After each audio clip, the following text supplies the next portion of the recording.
Hello, everyone. Welcome back. Super excited. It is just another day. The weather here is great, which is awesome in Arizona, which is where we are live from right now.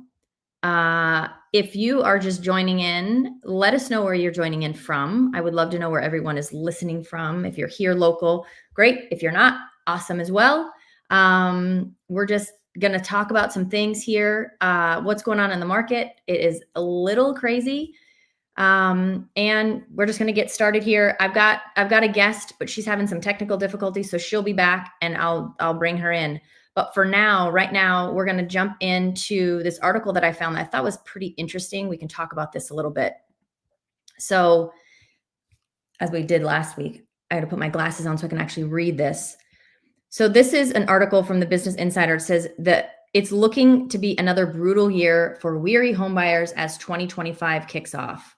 So this really starts talking about kind of the affordability, interest rates, and the balancing act, right, of buying a home. So some of the things that I thought were really interesting that they got into was the restrictive mortgage rates and the soaring prices, as you can see, pull off house hunters in 2024. And what we really saw in 2024 with regards to this is that people kind of backed off a little bit for looking for a house.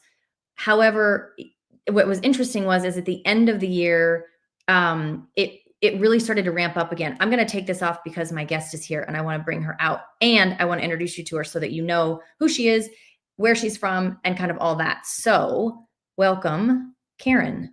Hi, sorry about that. That's okay. That's okay. I know you're always like, So I have this here and I wanted to introduce everybody to you and let them know a little about you. So I asked a few questions. I think it's always good to know, right? Like, who is this person?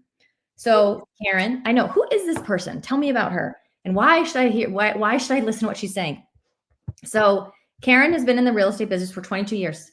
So I'm 27 years in the business, I think. And you're licensed in Maryland, DC, and Virginia, but primary in the DMV area. To explain that to me, the DMV area. DMV, DC, Maryland, Virginia. Okay, so it's DC and the suburbs outside of DC. So I'm licensed in the entire state of Virginia, but if you want me to sell in Richmond, I'm not going to because I don't know it. Or the entire state of Maryland, but even Annapolis is only 45 minutes away, but I don't know it that well. So I'm really DC and right outside. Right. So I think it's also fun to know any fun facts about her.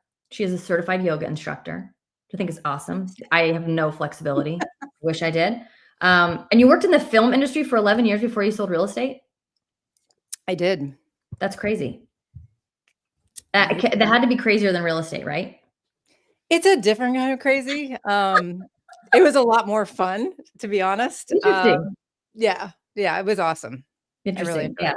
And if she wasn't in real estate and a lot younger, she'd love to travel the world and paint, or be a reproductive endocrinologist. That's a big shift. Kind of random. I know. I find kind of random. Yeah. It's a big shift. Okay. I'm going to jump back in here so that we can, so I started reading the article a little bit about just kind of what's going on, how 2024, it was good in the beginning. I don't know how your area was, but for us, it was kind of good in the beginning. Everyone thought it was going to start off really, really rocky. And then we slowed down. And then the end of the year was crazy. We got really busy at the end of the year and had a pretty good December. How was it for you guys? So where I am, which is like this DC in the suburbs, we do pretty well regardless of what's going on in the world. We don't get hit as bad like when things happen outside of DC because there's a lot of people coming in. There's a lot of jobs here. We have the NIH here, the National Institute of Health. We have Walter Reed. We have all the government jobs.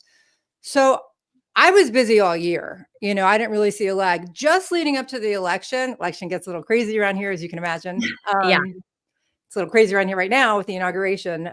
Things definitely slowed down, and normally they don't around elections, but they did here. And so everything kind of froze for a couple of weeks, and then the election came and went, and we were all back in business.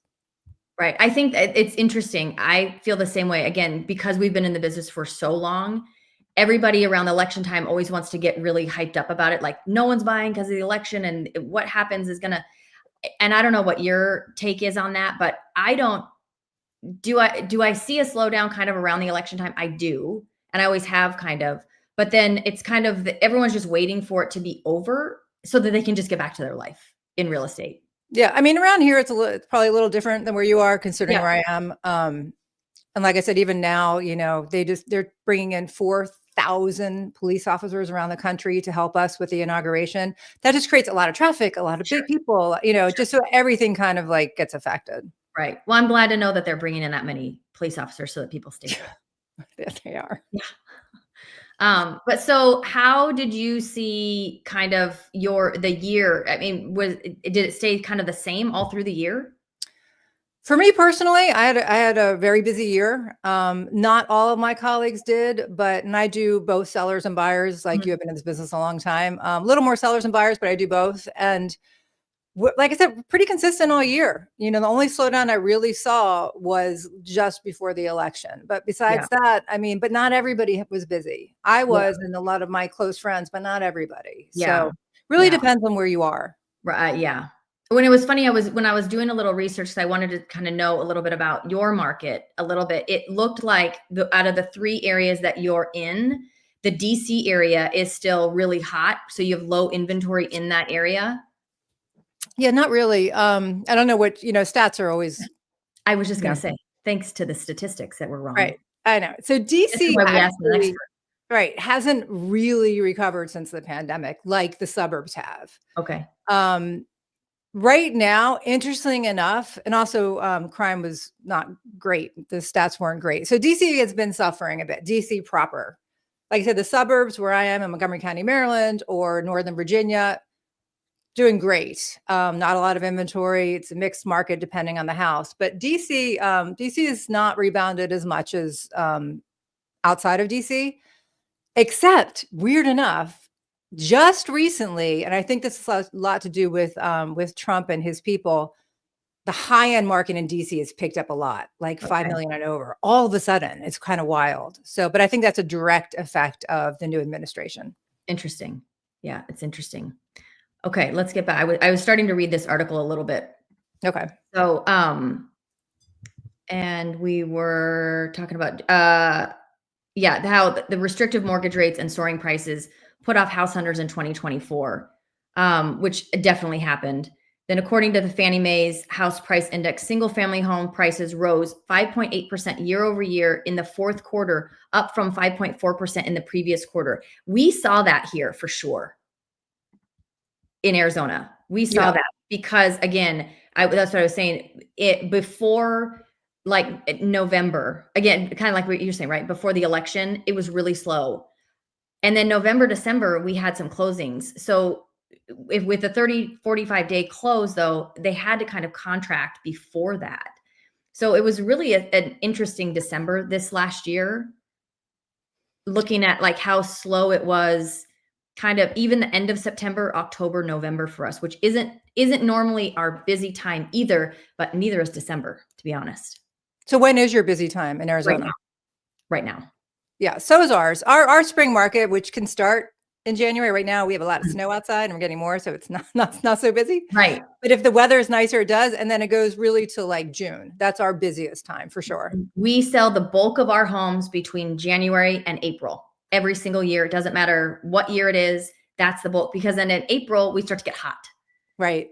And all of our people that are here seasonally or snowbirds or visiting or whatever it is, they're all like, I'm out. It's getting hot and I'm going where it's cooler. And then they leave.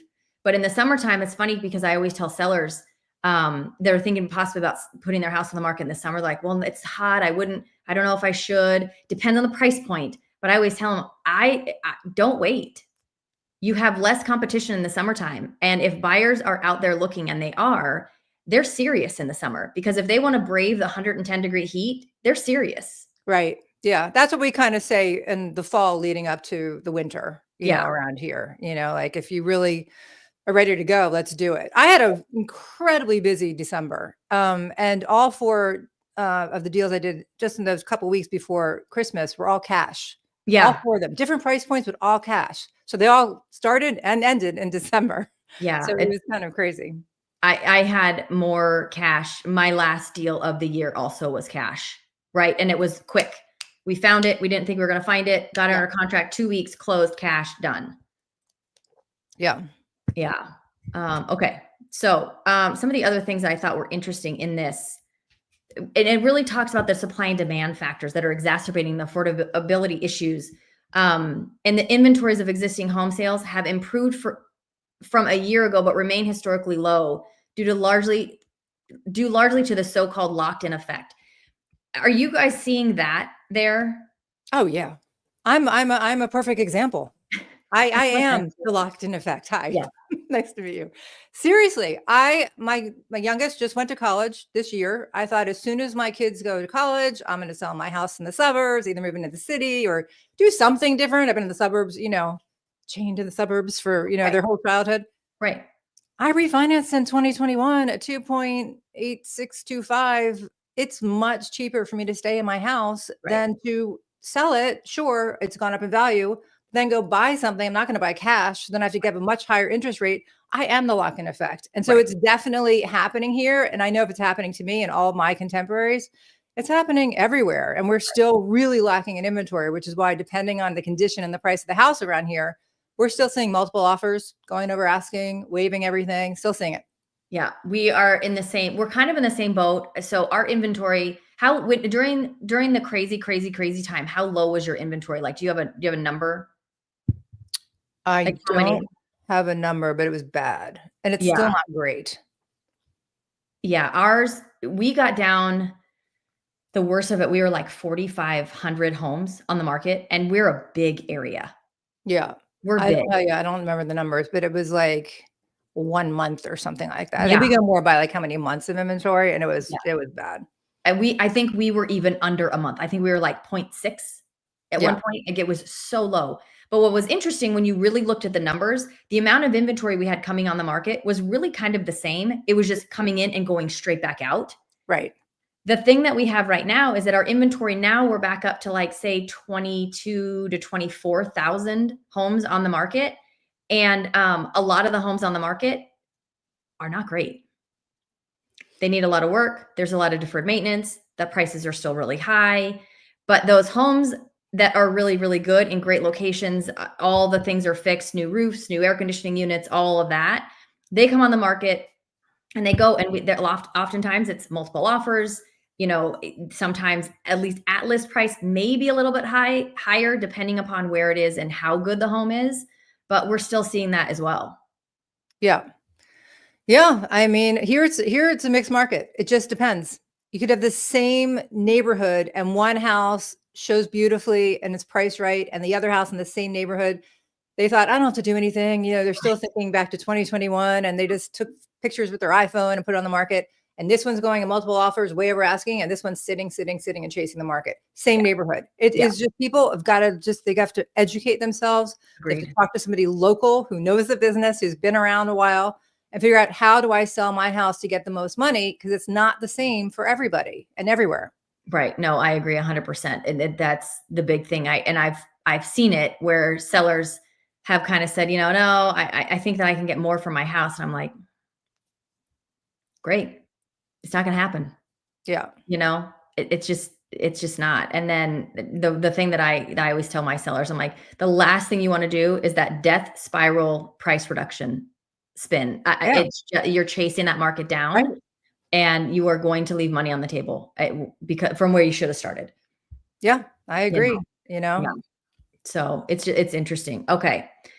So this goes back to, like, inventories of existing homes for sale have improved from a year ago, but remain historically low due to largely that locked-in effect, which we just talked about. But again, I always go back to, the inventory has gone up, but not like it was. And so do you have the numbers of the new inventory, not just like active inventory? Because that's, in my experience, a better indicator of kind of what's happening with the market. One of the things that we look at, because we have a great thing here, and I mean, it's something that we have to pay for, and I do. It's called the Cromford Report, and anybody that watches my channel knows, because I talk about it a lot. And so one of the things that is a statistic, or one of the things that you can look at there, is called the contract ratio. And that's kind of what it does, is it tracks inventory into the market, inventory out of the market, and the overall health of the market.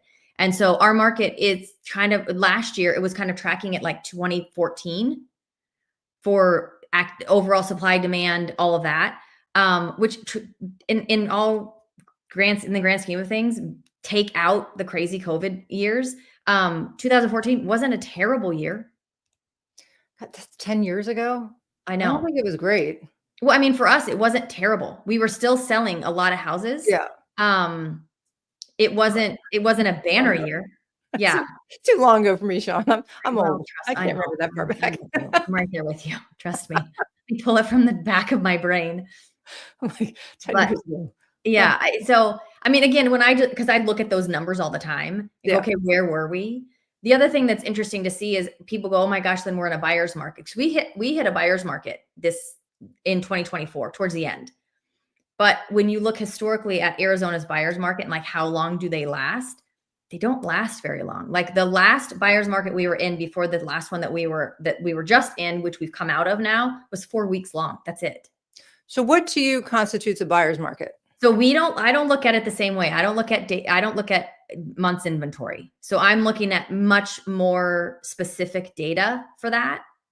And I have the Crawford Market Index that with seasonal adjusted thing to me, because if I looked at just months inventory, there would be times that it would technically be like a buyer's market that it's really not a buyer's market because our supply and demand is turning so fast that it's really not. Yeah. So our buyer's market, the last one lasted for about 4 weeks. The most recent one that we were in, I think, was about 6. So and now we're balanced. To be so short, and then they're short. Huh. They're short. Why does that happen, do you think? Our market moves pretty quick. And why do you think the buyer's market comes in for that period of time? For that time period? Yeah. Sometimes it's seasonal. I think sometimes it can be seasonal. Just again, it falls into when we're less busy. We just don't have as many transactions happening during that time of the year. Other times it's that literally buyers just are not buying. And I think the most reasonable is buyers are pushing back. Interest rates are too high. Home prices they feel like are too high. All of those factors combined, they're like, I'm not doing anything. I'm just waiting. They're not wrong. No, they're not wrong. Yeah. I always tell people, I'm like, here's the reality. It's not the right market for everyone. It's not. Yeah, it's a tough market. It's a tough market for first-time buyers. I think that the NAR settlement gave people an idea of something they thought was going to happen, and that's not what happened. It's not what's happening. And as a result, buyers are just suffering, especially new buyers who are trying to get in the market. And it's really unfair. And I find it very sad and frustrating because, I want my kids to be able to buy a house. I want my friends' kids to be able to buy a house. And, rents are going up as well. So it's not like that's any better. It's funny because our rental market got so oversaturated with short-term rentals, which became a really big problem here. There were new laws that were put in place. HOAs cracked down, instituted new regulations within the communities that said 30-day minimum, can't have it, 60-day minimum, whatever they had to do. And then it's from where I am in Scottsdale, City of Scottsdale put out mandates that you have to have a license to have a short-term rental, that you're taxed differently. You're taxed at like 14.2%. Wow. On your rental. Huge. They had to put in, because we're such a we beat out Nashville, Tennessee for like the #1 bachelorette location to places to come. So people were coming, having huge parties, noise complaints, bad in the neighborhoods, all of that. So they put in these laws, they said you have to have somebody that can be at the house within like an hour. Somebody has to be if they get a noise complaint, a representative for the house has to be there within an hour, or then you're fined additionally. Damn, so that's a lot of rules. Yeah, a lot of rules for it. I mean, so much so that I've had family come here, and I'll go into the Airbnb and I'll look, and they have these like things like, we have noise monitors on the house. If we get notified, then we're going to send somebody. I mean, that because they can lose the license and then they can't have the short-term rental. However, what happened was with all of that inventory of short-term rentals, then we kind of got oversaturated. and then they were having vacancies. And so now those are just starting to turn into like maybe midterm rentals where they're renting them for like 3 to 6 months, or they're going to try to do a long-term rental, but furnished. So anybody that's coming here trying to find a short-term or even just a rental unfurnished, challenging. Interesting. So where I am in Montgomery County, Maryland, which, like I said, right outside of DC, I'm in a very litigious part of the country, as you can imagine. So they always had to have licenses and stuff. So that's, I don't know about the other rules because I don't work in rentals, but Yeah, me that's all neither. Yeah, no, it's crazy. It's been crazy. So that has kind of then oversaturated our rental market. So we've seen rental prices actually start to come down. interesting. Yeah. Yeah, not here. Yeah. And Yeah. not in a lot of parts of the country. I mean, Arizona, I think, is very unique because of your weather. You know, like you have such nice weather, not the whole year because unless you really like hot, which I don't. But it's unique in that sense. So I can understand why people are going there for bachelorette parties. When I was Yeah. at University of Michigan, we went there for spring break. We all went to Arizona because it was hot, to get out of Michigan, So Yeah. you have a very unique area, I think. So I could see that short-term rentals would be really popular. It was so popular. So popular. So we just had a question. Can we reintroduce the guest? So this is Karen. She sells real estate in Delaware. No, not Delaware. I knew I'm trying to say the DMV. DC. DC. Okay, DC, Maryland, Virginia. There you go. Yeah. So DMV. I know. It sounds like you're going to go get your car fixed. And honestly, it was not called the DMV growing up here. It was when I moved back and I was like, the DMV. I'm like, what are you talking about? But that's what it is. DC, Maryland, Virginia. Yeah. Funny thing. So I grew up in Southern California and that's what we called it. We called it the DMV. When I moved to Arizona, it's the MVD. I'm like, right. You guys are backwards. I know. It's crazy. Okay. So let's get back to this. Okay. Yeah, while lowering borrowing costs would help incentivize sales and unlock needed supply of existing home for sale, the opposite has occurred in recent weeks. Rising mortgage rates are exacerbating the locked-in effect. So there was another piece that I wanted to get to in here. Here we go. This week, the 30-year mortgage rate rose to its highest level since May of 2024, peaking at 9.07%. And I will say this article was written recently, but it went even higher than that. The uptick resulted from dimming views of future cuts from the Federal Reserve, which we heard about in December, that they now are saying that instead of the multiple cuts that they were planning on making, I think they were talking about 4 or 5 in 2025, they're now saying they're only going to make 2. But this is the interesting thing. The expectations of fewer rate cuts have preserved the 10-year Treasury yields to move higher since the Fed began easing monetary policy, with mortgage rates ending up in tandem. Yeah. What was interesting about this, and I just saw this article I'm going to share this with you guys. Yep. So yeah, mortgage rates back down to its lowest level in 2 weeks. And this was just written yesterday. And I don't know if you saw this, but the interest rates are at 7.07. They literally were up just yesterday, I think. Yesterday, the day before, at like 7.2, something like that. I don't watch on a daily minute by minute because I don't they either, change so much. But yeah, they're around the 7%, a little over, and they've been like just kind of playing around there. And I honestly, I don't think that even if the Fed does cut rates, I don't think it's going to really affect mortgage rates. Well, it doesn't. Whenever it can influence them, but I don't think this time it will. Yeah, you're right. It can. Yeah. But historically, when the Fed cuts the Fed funds rate, mortgage rates go up. Because they've already baked it in. And so, right. And by the way, I'm not a mortgage lender out there. So I'm not either. But I had one on my live stream on Wednesday. And this is what she was saying. So I'm kind of just repeating what she's saying. Yeah, no, I mean, because I talked to all my lender friends and they're like, yeah, it's normal that it goes up after the Fed lowers the Fed funds rate because they bake it in and the whole deal. Yeah. But the good thing about this that they were saying is that, sorry. It's okay. After having a great day yesterday, mortgage rates were able to avoid another good day today. The net effect brings the average lender's top tier 30-year fixed rate back down to the levels last seen on January 2nd, exactly 2 weeks ago. Yesterday's key motivation was the palatable inflation data in the consumer price index. Today's economic data wasn't nearly as pertinent to the outcome, although a slightly softer reading on a retail sales didn't hurt this morning. So what I basically what I saw was that the 10-year treasury has come down, which that is the direct reflection or the direct correlation to the 30-year or the mortgage interest or the interest rates.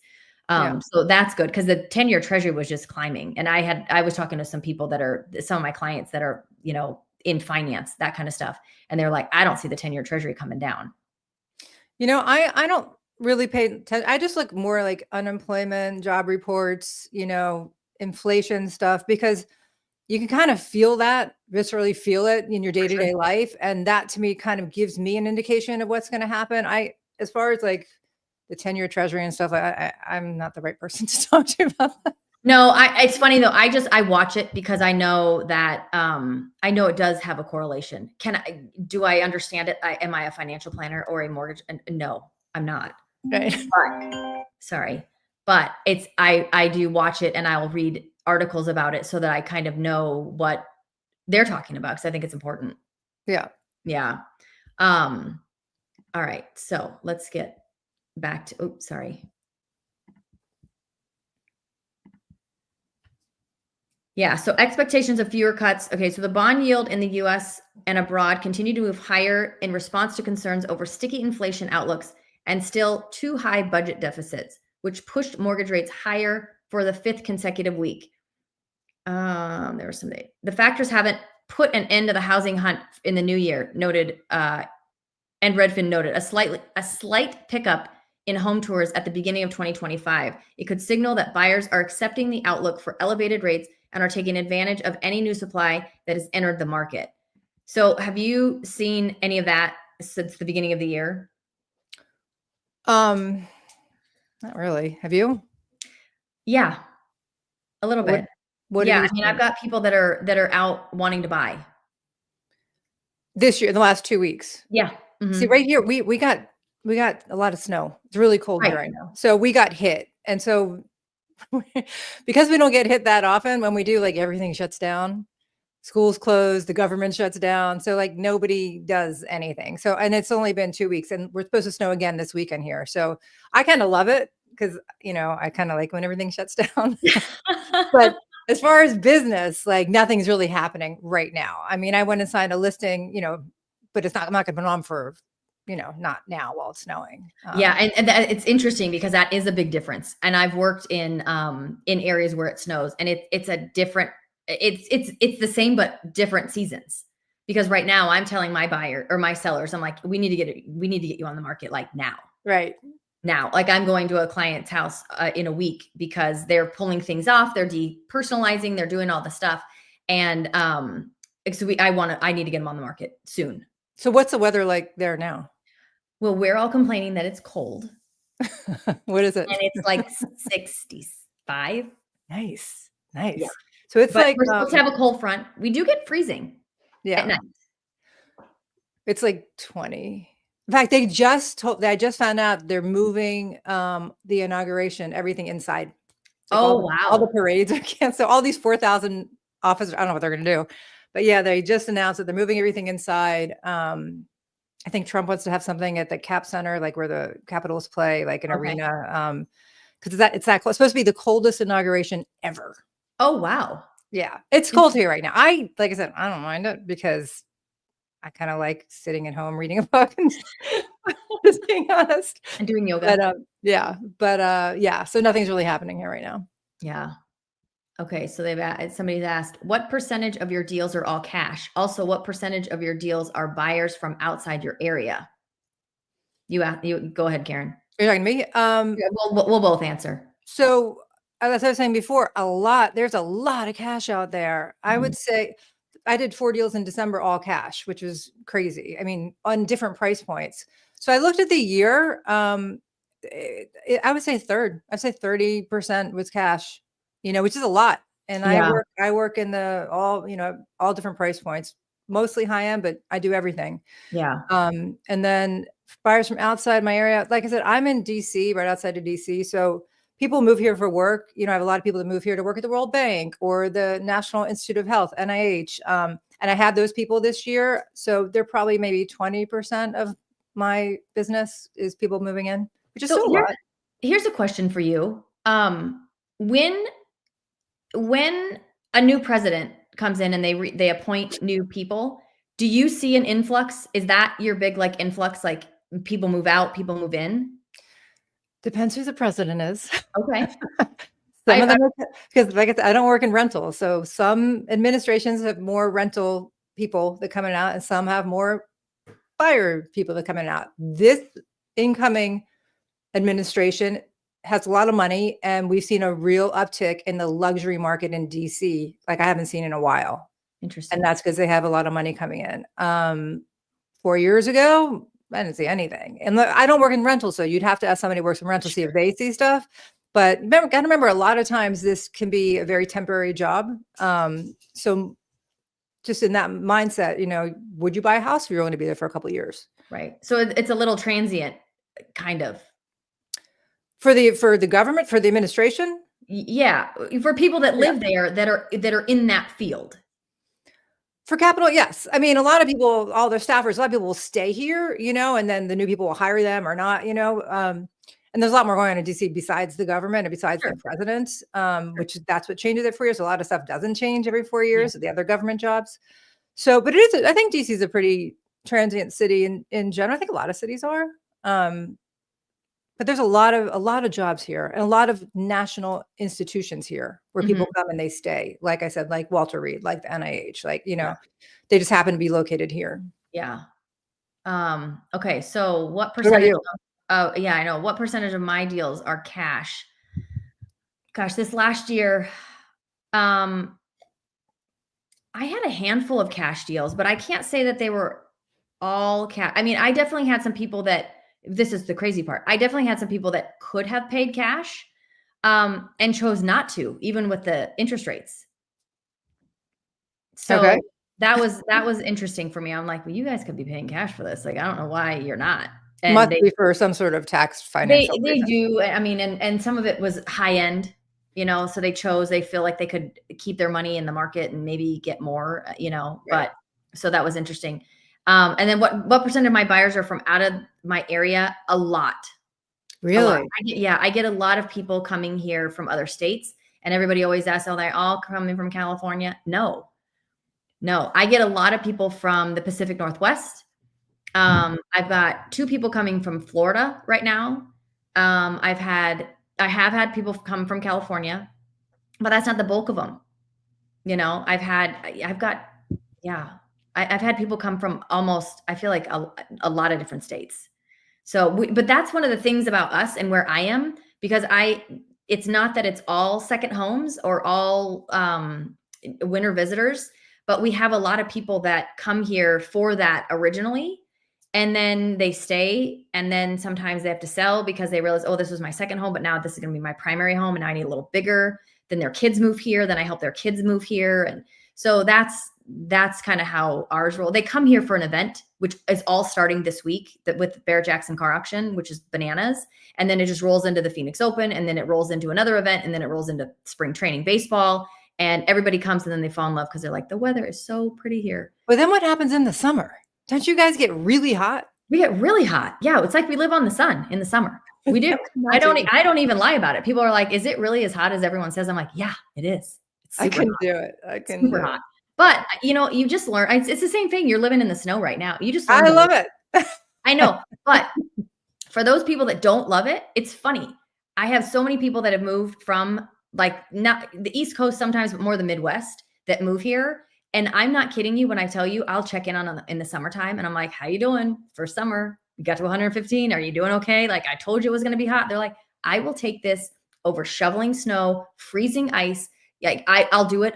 They're like, this is nothing. This is nothing. So it gets hot where I am too. It'll be, and it gets really humid. You don't have the humidity. It gets really humid here. So it'll be like, it's 95, but it feels like 110, and it does. So we get it all here. We get all 4 seasons. You know, I lived in California for 9 years. And when I moved back here, one of the things I just was so happy about were the 4 seasons. You know, I just really miss them. The weather in LA was great. It was great for hiking if you're doing whatever you want, and all the outdoor stuff. But there's something, and I grew up here. I grew up, in Maryland. So Mhm. something about just those fall leaves and the spring flowers coming out, and we don't get that cold. This is unusual to be this cold right now. What temperature are you guys normally at this time of year? You know, last couple of years has been warm. It'll maybe get to like the 30s and 40s, but still, it's just not. I don't think we had any snow last year. If we did, I don't remember. Yeah, I January, know. it's not I great. know. It's so But funny. this year's cold, and like I said, it's supposed to be the coldest inauguration ever. So that just gives you an idea of that it's colder than normal. Right. Richard Lopez says, from Arizona here in Buckeye and Litchfield Park, and I see United States Marine Corps. Thank you for your service. Thank you. Thank you. Here's another question. Do you think the fires of LA will see an uptick of California buyers who have had enough? This is a question that a lot of us have been asking ourselves lately. So I sad. It's It's very sad. I have a client out there that lived in Pasadena or lives in Pasadena, and when this all started, I texted and I said, "Are you guys okay? How are you doing?" And they said, "We've been evacuated, but we're all safe, and so we're okay." yeah, So I don't know if they lost their house or not. it's But yeah, awful. I It's mean, I grew awful. up in Southern California, and so it's just I didn't what was interesting is my kids found out about it, and one of them said to me, as my mother-in-law and I have a sister-in-law that still live in California that are about a 2 hours away from LA, and my one son, he said, Mama, California, I heard that there's really bad fires over there." I'm like, "They are." And he looked at me, got big eyes. He goes, "How's grandma?" And I said, "She's Oh, okay. She's far enough away. She's okay." yeah. Um, but I do think it's funny because I've been listening to people and I've talked to a few people, agents that are over there and what's happening. And, California has a price gouging law. And from what I've heard, there have been people because they all need a place to live. And so they're trying to find rentals or they're trying to find anything and they can't. There's not a lot of rentals over there right now. And somebody said that they went to go show a rental. There were 20 people in line. Wow. The rental was on the market for like 13.5 or $13,500 a month. It got overbid to like $25,000 a month Where is this? in right around the Palisades area where there's still homes. Damn. I know. I know. It's really sad. And I do think I wonder the same thing. Do I think that some people I do. I think that some people are gonna say, you know what, I can live anywhere, right? Wherever they do. I can live anywhere and I'm not gonna stay here. I don't I had the a timeline for rebuilding is gonna be long. It's gonna be rough. Um, but I'm just glad that people are safe, because it's super sad. I have a client who lives in California, right in LA near the beach, and his son lives here in DC. And he was playing with moving here over the last year. He's like, okay, I'm going to move to be near my son. I'm staying here. And finally, like about a month ago, he's like, this is it. I'm staying here. I'm established here. I have my friends. I go out. I'm not going to know anyone if I move there. I don't know how old he is, but his son is, I think, 30. So, Mhm. he's like, got a call yesterday. He's like, I need to get out of here. He's like, "I Really? can't stay." He's like, "Not after all these fire," yeah. And I was like, The son? "The father." No, the Oh, son's got it. here. Yeah, but the Okay. father said month ago, 'cause for a year, he's been saying, "I'm gonna move, I'm not, I'm gonna move, I'm not," so like start looking, and then he's like, and then finally he said, "I'm staying in California. I'm too established. I need to be around my friends. I'll visit my son as much as I can." And then I got a call yesterday. He's like, "I need to get out of here." Yeah. Yeah. I do. I think we're gonna see some of that. I do. And I mean, I think that people are gonna go a lot of different places, Yeah. you know? They're gonna be closer to family if their family's someplace else, and I've But heard Arizona would be a logical place to go to. we get a lot of them Yeah. because it's easy to get over there, which is what a lot of people to your point about the heat in the summertime, which is what a lot of people do is they just go from here to San Diego, because it's a 6, 7-hour drive from Yeah, here. that's good. Easy. And, they can pop over there. But we also have this is the funny thing about Arizona, a lot of people don't know, is that we've got northern Arizona, which is at 7,000 feet. So they get snow, they have a ski resort, the whole thing. And so you can go an hour and a half, 2 hours north from Phoenix and be in 85 in Huh. the middle of summer. So what do you do in the summer? Do you guys go someplace or do you stay and Well, just bear that's it? when you try to go on vacation the most, but, I mean, as you know, now that you've got kids out, but when your kids are in school, it makes it challenging But because, not like, in school in the summer though, right? they're not in school in the summertime. However, our schools get out in May, and they're back in school in early August. Right. So, That's fine. Yeah, 2 we don't months. have a ton of time to get out, but yes, we do. So if I were you, I would be buying a house in that mountain an hour and a Oh, half I know. away. A lot of people do, and we And have I'd friends take that off. have places up there. Right. Yeah. Yeah. So what we do is we actually, speaking of Delaware, is we go to Delaware in the summer. That's to Rehoboth Beach. Not all summer, but I'll Right. rent a place for 2 weeks. My brother has a place there, and it gets too hot, too humid here. So as much as I can go to Rehoboth to Delaware, I try to get out of here. Yeah. Yeah. It's just crazy. Um, okay, let's bring this back up. We'll keep moving through this. Oh, I can't see without my no, glasses. it's I know, me neither. That's why I have to keep them on. So yeah, this article goes on that says looking at the year ahead, 2025 we will look a bit like 2024. Mortgage rates are likely to stay above 6%. Price growth will ease but remain positive, and supply will remain tight through this will be varied by region. Then it says home buyers should expect a flood of supply of existing homes for sale. Given that homeowners shouldn't expect a flood of supply of existing homes for sale. I was reading that going, that doesn't sound right. Given that over 73% of mortgage borrowers are holding on to a rate below 5%, which Hi. Sorry. no, it's okay. I mean, I agree with that 100%. And the rates are really, really low for a lot of people that have owned their home for a long time. So that says 73% of Go back. borrowers have a rate below 5%. 5%.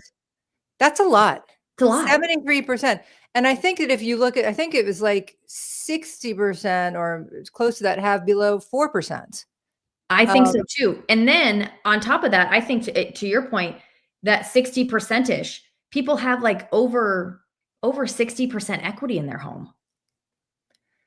And yes, and so there's always that. And I was talking to my colleague, part of these different top producer groups, and we're all talking about inventory and what's going to happen. And like people like me, like, when are we going to move? You know, because there's always the reasons to move. There's death, divorce, diploma. There's the 5 Ds that the CEO of my company calls it. Those are the 3. I don't know what the other 2 are.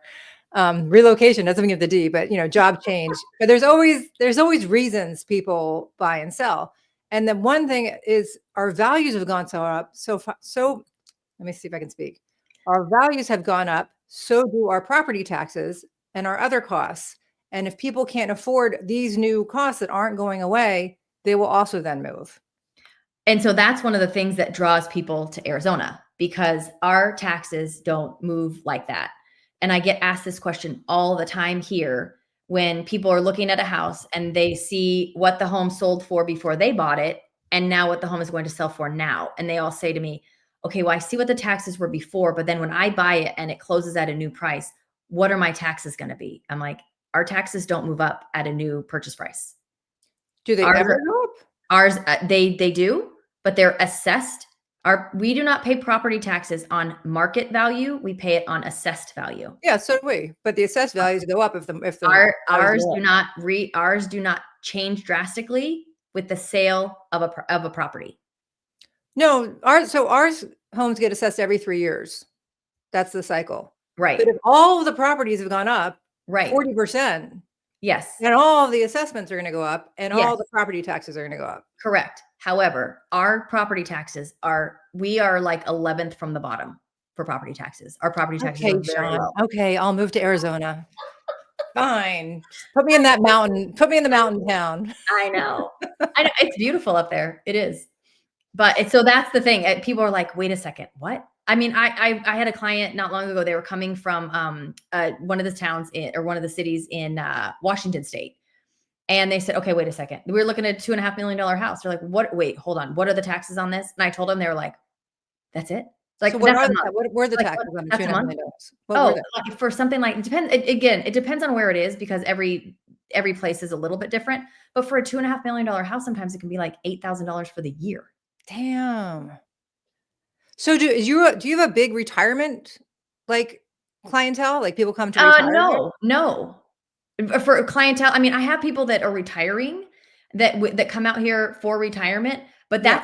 that's not everybody that's coming here. That's the big misnomer I feel like with Scottsdale. Scottsdale used to be like everybody comes here, they're retiring. Like everyone's like, oh my gosh, Scottsdale's so beautiful, but all it is retirees and golf courses.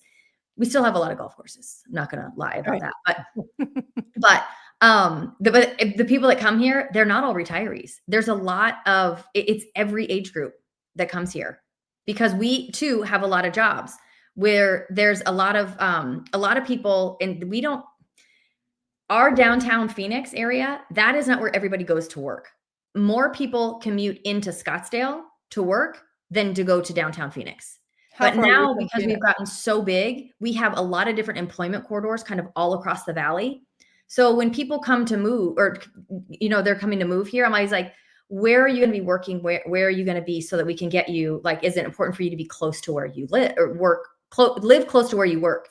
Like, well, I'm okay if I'm like a half an hour away. I'm like, well, that really opens up a lot of options because we've got an employment corridor in the Northwest area that's booming, exploding. That's where Taiwan Semiconductor, their plant is opening, and they're going to build more. And there's going to be, other supplemental companies that are up there to supply them with everything. And then down in like the Southeast Valley, we've got Intel and Microsoft and, all of that. We've got all that down there. And then in the way Southeast Valley, we have a whole nother area of employment. So with battery factories and all that kind of stuff. So that after our market crashed, the mayor did a great job at bringing a lot of new jobs in and diversified jobs. Because before the market crashed, we were low-end call center jobs, tourism, construction, real estate. Are you talking about 2008? Mhm. Okay.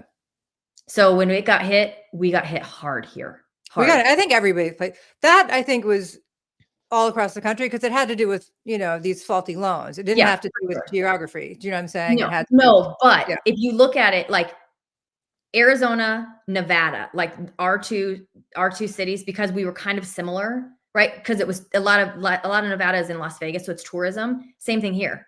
A lot of it was tourism. Mhm. So, but diversifying the jobs and the job market here has done a big, big thing for the overall state. So it's a good thing, Yeah. I'm sold. stabilizes the entire Sign me state. up. Moving to Arizona. I know somebody that can help you. Bye, kids. Right. See ya. See ya. Yeah. So it's just it's an interesting thing. So we're just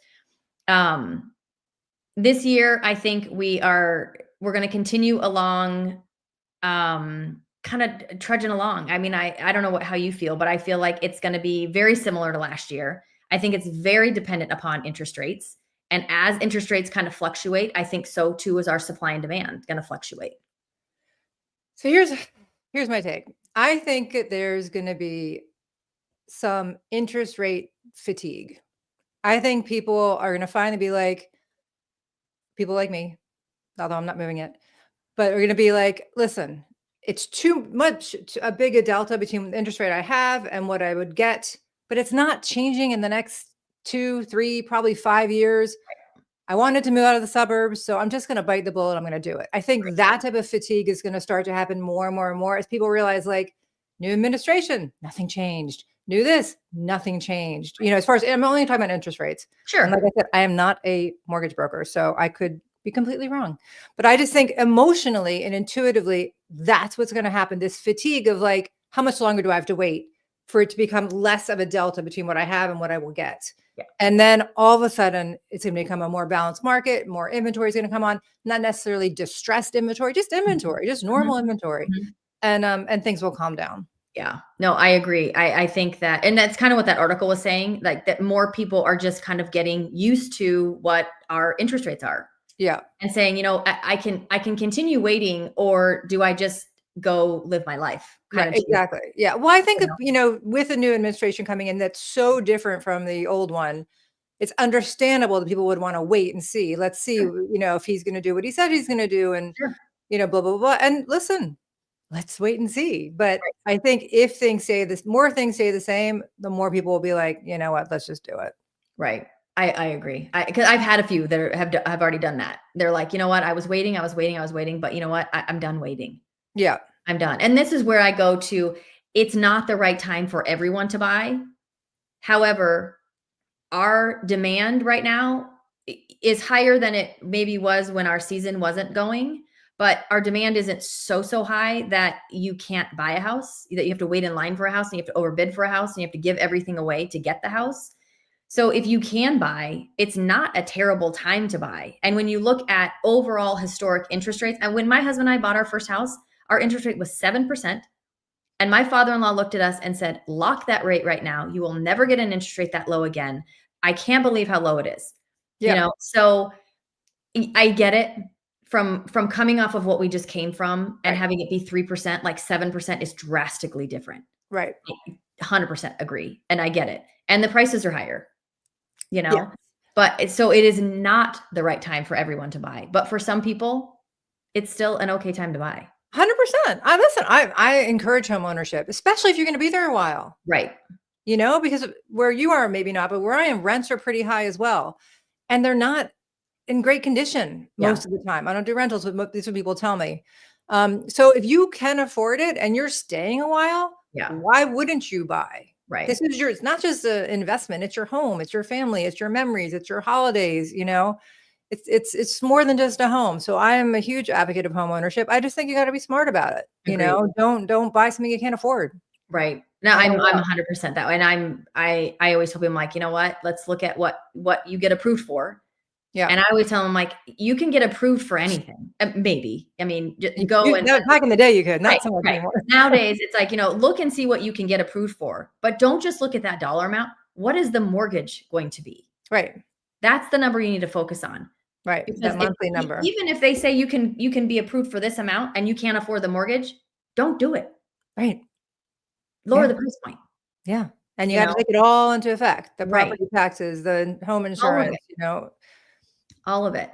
So this one, sorry, I don't think you'll be able to help, but it's okay. You can. Oh, I know Arizona. There's University of Arizona's one of those, and Arizona State's another one. There you go. Done. Right. And that's my extent of my knowledge of Arizona. Yeah. So can you compare Phoenix, Scottsdale market to Tucson area? So I don't know the Tucson real estate market like I know Phoenix, Scottsdale, because we don't work that way. So I can't work in the whole state. But what I can tell you is that the Phoenix, Scottsdale market is always going to appreciate more and faster than the Tucson market, mostly because we have more jobs here. We are easy to get in and out of. Our airport is really easy. In fact, a lot of people come here and they're like, oh my gosh, it's so easy to travel. And we have more. So down in Tucson, you've got Raytheon as an employer and you've got the U of A as like those are their two big employers down there. I might be wrong. There might be a few new ones that I don't know about, but those are the two big ones that I do know about. And up here, we just have a lot. Tucson's beautiful. I mean, I did have clients that came here. They were coming from Oregon and they were looking here and they were looking in Tucson and what they wanted to get. They wanted to be able to get it here, but they went to Tucson and they're like, we can get it there. And we do, we like the area of Tucson. It's beautiful. If you go to like Oro Valley in Tucson, it's absolutely beautiful. So, I mean, it's quite different, but if you like more activity and more things to do and sporting events and all that, that's all in the Phoenix area. Tucson doesn't have that. And like flying, Tucson has an international airport, but you're either going to pay a lot of money to fly out of there, or you're going to get on a little plane and you're going to fly to Phoenix to then fly out. So yeah. And it's only, it stinks because if you're going to drive up to Phoenix, so you don't have to fly out of that airport, it's a 2-hour drive. So not that far.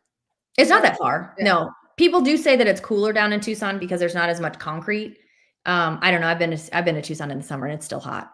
I'm not gonna lie. So when I told you earlier that we went to Arizona for spring break, I wasn't joking. So it was my sophomore year at college in Michigan in Ann Arbor. And we literally were going to the warmest, cheapest place we could find. Right. And we flew into Phoenix with backpacks, a tent, I'm old people, a little little boom box thing you put tape. Oh yeah. Yeah. And all your cassettes.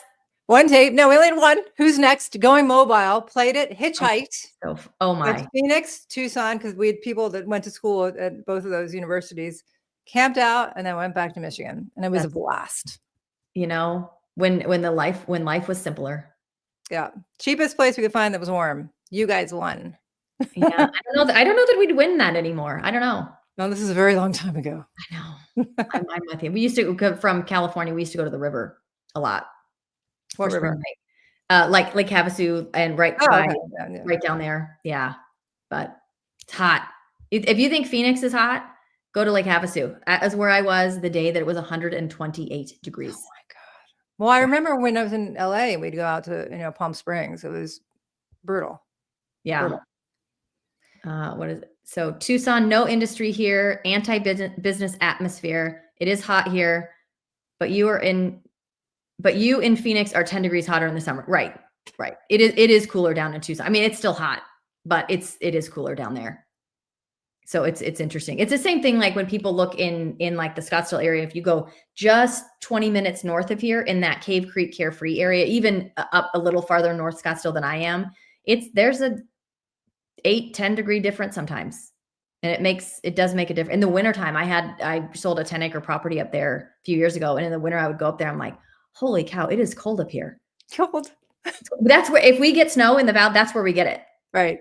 And everybody rushes up there to get their holiday picture in front of a saguaro with snow on it. That's awesome. So if you ever get a Christmas card with it, that they have fought traffic and all the people getting to like the 5 saguaro cactus they can get to off the side of the road to get their holiday picture with a saguaro with snow on it.